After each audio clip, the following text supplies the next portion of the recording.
अभिमन्यु अर्जुन और सुभद्रा के पुत्र थे।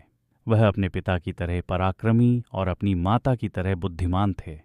अभिमन्यु को बचपन से ही धनुष बाण चलाने और युद्ध कौशल की शिक्षा दी गई थी, लेकिन उनके जीवन का सबसे बड़ा रहस्य उनकी शिक्षा से जुड़ा हुआ है। एक बार जब सुभद्रा गर्भवती थीं, अर्जुन ने उन्हें चक्रव्यूह के बारे में बताया। अर्जुन ने समझाना शुरू किया, चक्रव्यूह एक जटिल युद्ध संरचना है जिसे केवल कुशल योद्धा ही तोड़ सकते हैं।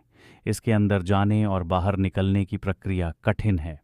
गर्भ में पल रहे अभिमन्यु ने यह बात ध्यान से सुनी और चक्रव्यूह में प्रवेश करने का रहस्य समझ लिया। लेकिन तभी सुभद्रा को नींद आ गई और अर्जुन ने आगे की बात नहीं बताई।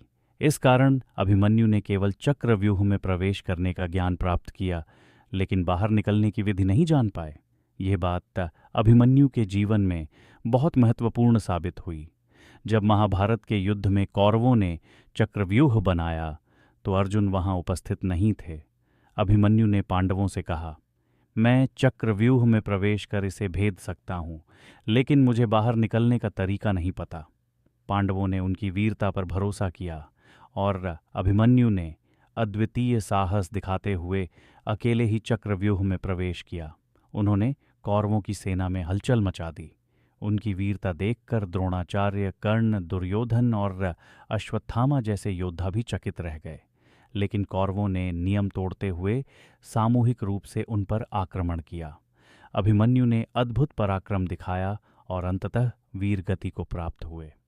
अभिमन्यु की यह कहानी हमें यह सिखाती है कि ज्ञान और साहस के साथ साथ पूरी तैयारी भी आवश्यक है। उनका बलिदान हमें कर्तव्य और वीरता का अद्वितीय उदाहरण देता है। अभिमन्यु आज भी हर युवा के लिए प्रेरणा के प्रतीक हैं।